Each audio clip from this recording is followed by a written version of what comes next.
Hi, my name is Dr. Rayshawn Ray, aiming to speak truth to power, and this is my daily thought.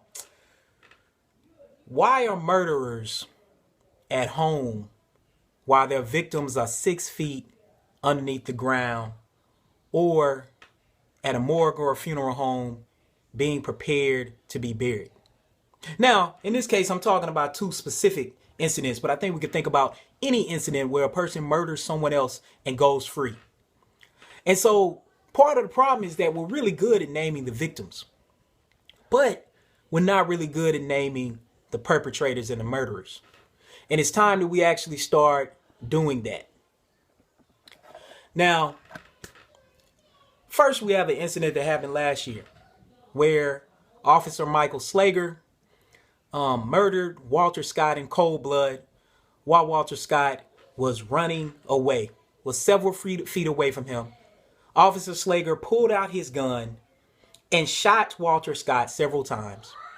It just so happened that someone just happened to be recording the incident, thought that something might be wrong, was worried, and started recording it with their mobile phone. The other thing is that Officer Slager lied and said that Walter Scott was trying to take his weapon and that he was in fear for his life. No. And in fact, you've had Governor Nikki Haley come out and say that Officer Slager is not a representative of police officers. You've had the White House press secretary come out and say that he was disgusted by what he saw, as well as the Charleston chief of police, who have all came out condemning Michael Slager as being the antithesis of policing in America. And then, of course, Charleston then settled, I think, about $6.4 million with Walter Scott's family. And then you have the incident where Joe McKnight was killed. Joe McKnight, professional football player in the NFL, I think last played for the New York Jets, was a standout college player, was in Louisiana. Ronald Glasser, in a road rage incident, shot and killed Joe McKnight in cold blood. Why is this news? Well, for one, you have Ronald Glasser, who had a previous arrest for a road rage incident, and the chief of police then let him off after killing Joe McKnight. Said that he wasn't a flight risk, so we shouldn't necessarily keep him locked up. Stone cold murderer.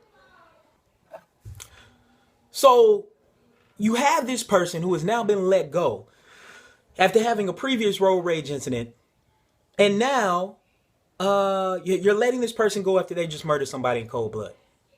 And then let's return to the Michael Slager case for killing Walter Scott. With a jury of 11 whites, one black person. The black person was the foreman of the jury, meaning that the person who was organizing it. There was also a black man who was the judge. And people are saying, oh, well, this balances things. Well, the research suggests that it actually doesn't. Part of what we're talking about here are peremptory strikes. Peremptory challenges. Peremptory challenges are when lawyers make a decision to exclude a certain number of people from the jury. They don't have to have reasons for doing that. And unfortunately, these exclusions are racially biased. More blacks are excluded from the jury relative to whites. And this is the thing about Charleston. Charleston is a city that I believe is about 35% black. So you got to ask yourself, in a jury of 12 people, how do you only end up with one black person on the jury? People are like, oh, well, they're not qualified. Man, that's bullcrap. There were black people in the jury pool who were excluded. And the Supreme Court has actually made rulings to the extent that there have been biases in cases where blacks have been excluded from the jury, and it led to blacks being convicted of a murder or a crime that they didn't commit. And in a study conducted by researchers at Duke of 700 felony trials in Florida, that's exactly what they found. Is that when lawyers were more likely to exclude blacks from the jury pool, and then when they did that, blacks were more likely to get convicted. But this is the important part that we rarely talk about, because we're all about a deficit model. Blacks being more likely to be convicted, who the victims are. What we're not saying, though, is then that means whites are actually more likely to be found not guilty. And so we have these sort of things that lead to black exclusion from juries and white domination of juries. And the implications of these exclusions not only relate to the Florida study, but it also plays out in court cases involving stand your ground laws, or even court cases not involving stand your ground laws. Overall, what the research shows is that if a person kills a white person, they're more likely to be convicted. When they kill a black person, they're less likely to be convicted of murder. So you have Michael Slager, who is condemned by everyone from Governor Haley, who's going to be working with Donald Trump, to the press secretary of President Obama, to the police chief of Charleston, who Michael Slager was working for, condemning this man. Charleston has already given out a large settlement to the Scott family, and yet still we don't have these convictions. And part of it is the way that racial biases play out in our criminal justice system. Because, see, these exclusions are purposeful. There are lawyers, private companies, as well as DA offices that get a handbook. And in some of those handbooks, it talks about ways to exclude certain jurors. Now, it might be coded as rule people out who might be less likely or who might be less likely to say that a person should get the death penalty. But see, part of that becomes racially coded in how it plays out. And see, this is the problem.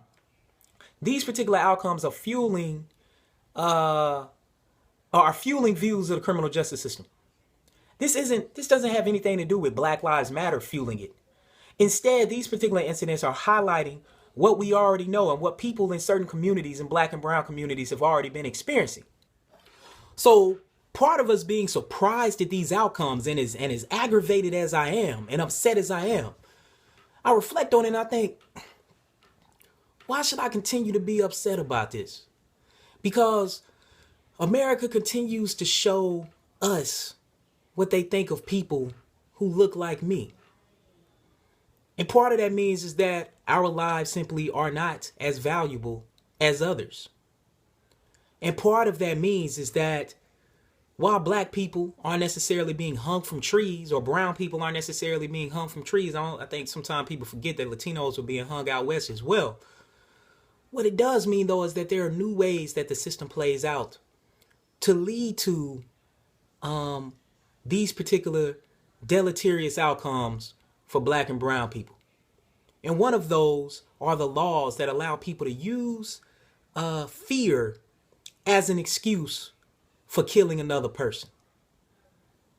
So, as always, conversations matter like Black Lives in Books. And what we need to do is change the criminal justice process as it relates to peremptory strikes. So conversations matter like Black Lives in Books, and I hope this has sparked one.